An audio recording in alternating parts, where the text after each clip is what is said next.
সুখী গৃহকোণ সবাইকে ভালোবেসে রোজ নাম চায় তবু জীবন মুচকি হাসে। হঠাৎ অন্য হাওয়া আয়না খুঁজছে মুখ, একটু ভালো লাগায় ইচ্ছে কুড়োয় সুখ। শ্রীময়ী শ্রীময়ী যদি সে ডাক এলো উড়িয়ে বালি ধুলো, চেনা চোখ আঠ রেখে নতুন পৃথিবী পেল, যেখানে বন্ধু হাওয়া মানুষের পাশে দাঁড়ায়। অচেনা মুখের ভিড়ে নিজেকে চেনা যায়। শ্রীময়ী শ্রীময়ী। যাকে বাবা, ঠাকুরের আশীর্বাদে আমাদের ডিঙ্কা বেল পেয়ে গেল। তাও তো এক পা এগোলাম, এবার কেস কেসের মতন চলবে। তুমি একদম মন খারাপ করো না দাদু ভাই, জেনে রেখো এটা সত্যি সেটাই প্রমাণিত হবে। তো একদম মনে কষ্ট পেও না। এই ছোটদা ভাই, কি রে তুই এরম করে আছিস কেন? আচ্ছা তুই তো কিছু করিসনি, এত ভাবছিস কেন? দাদু ভাই জানো, এই কদিনে না আমার পৃথিবীটা পুরো পাল্টে গেছে। আমি একটা নতুন পৃথিবীতে পৌঁছে গিয়েছি।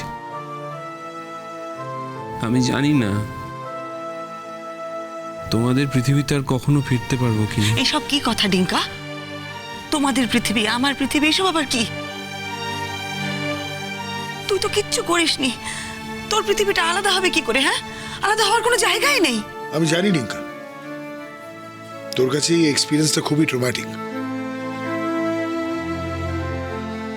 এবং থানায় থাকাটা আরো আরো আরো বেশি ট্রমাটিক।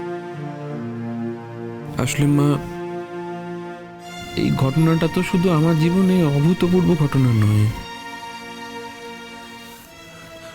অবিস্মরণীয় ঘটনা।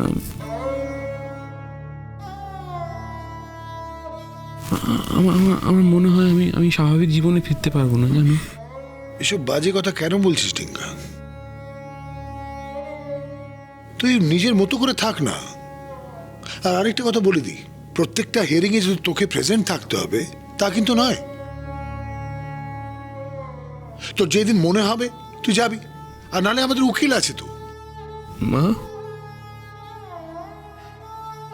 অর্ণা সত্যি মনে করে আমি সংকল্পকে খুন করেছি?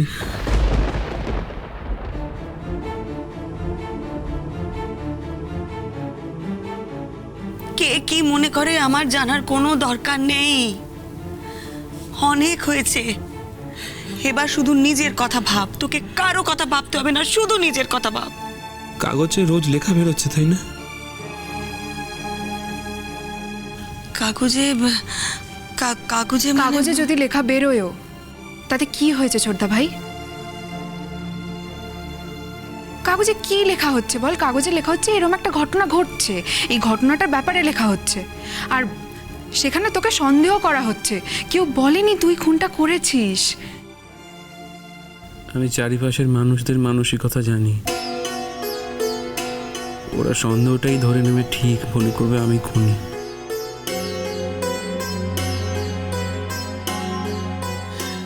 কি কথা বলছিস টিঙ্কা?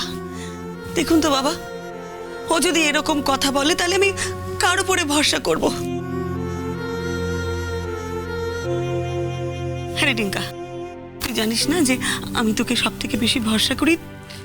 তুই আমার জীবনের একমাত্র ভরসা, তুই জানিস না বল? হ্যাঁ, মায়ের দিকটা একটু ভাবো ডিঙ্কা, তোমাকে তো এইভাবে ভেঙে পড়লে চলবে না। মায়ের দিকটা তো ভাবতে হবে, তোমাকে তো উঠে দাঁড়াতে হবে। আমি তো এখনো জানি না দাদু ভাই যে আদৌ আমি উঠে দাঁড়াতে পারবো নাকি সংকল্পের খুনের জন্য আমার যাবজ্জীবন হবে। আমি যদি উঠে দাঁড়াতে চাইও, ওই লোকগুলো যে আমার যাবজ্জীবন পর্যন্ত নিয়ে যাবে না তার গ্যারান্টি তুমি দিতে পারবে? আলবাত পারবো। তুমি তো এই কাজটা করোনি।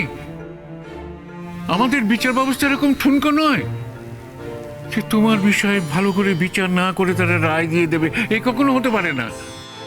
সেটা হয়নি আগে কখনো। এরকম বহু মানুষ আছে দাদু ভাই, যারা ভুল বিচারে কোনো অন্যায় না করে বছরের পর বছর জেলখানায় পড়ছে।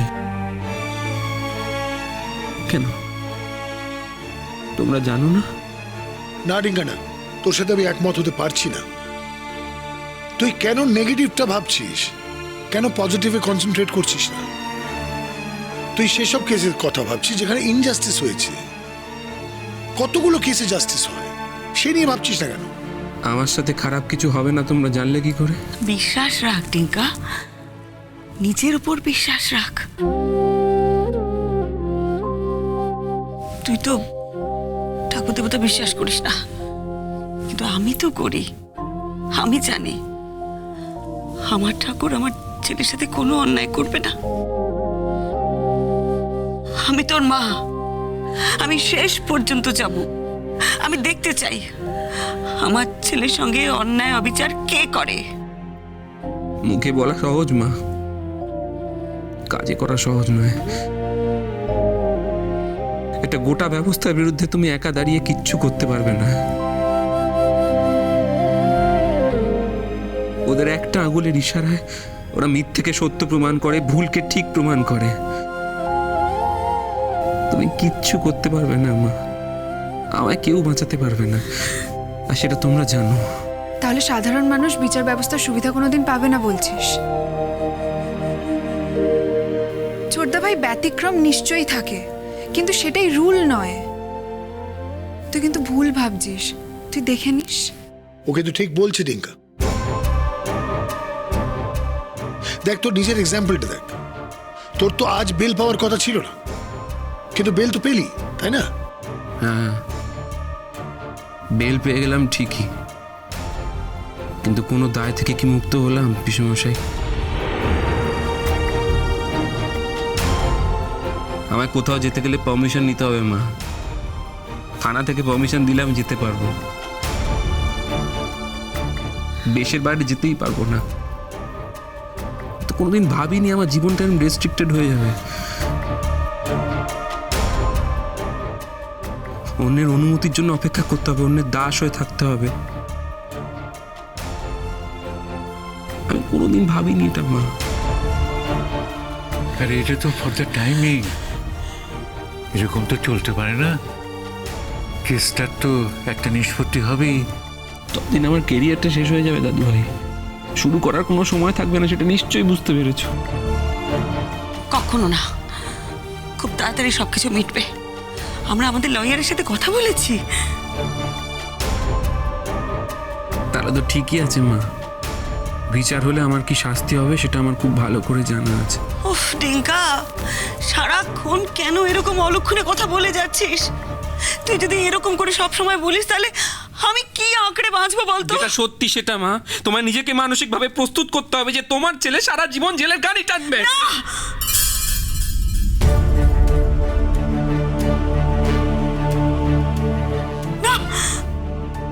ডিঙ্কা বাবু, তুমি কেন মাকে এভাবে দুঃখ দিয়ে কথা বলছো? এই মানুষটার কি সুখে থাকার কোনো অধিকার নেই? সবে তো মানুষটা সুখের মুখ দেখতে শুরু করেছে, আর তুমি? তোমার কি মনে হয় মিঠুদি, আমি মাকে কষ্ট দিতে চাই? আমি ইচ্ছে করে কষ্ট দিচ্ছি? আমি স্বপ্নেও তো কোনোদিন ভাবিনি যে আমাকে লোকে খুনি বলবে।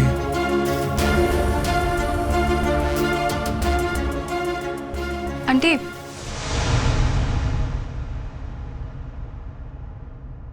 বলো অঙ্কিতা। পাপা ফিরে এসে বলল যে ডিঙ্কা বাড়ি এসে গেছে, তাই একটু দেখা করতে এলাম। কি দেখছো বৌদি ভাই? এই তো দেখো, তোমার সামনে একজন অপরাধী দাঁড়িয়ে আছে, একজন খুনি। ডিঙ্কা, আমি বিশ্বাস করি না যে তুমি এই কাজটা করতে পারো। আমি জানি তুমি আর যাই করো একটা মানুষকে খুন করতে পারো না।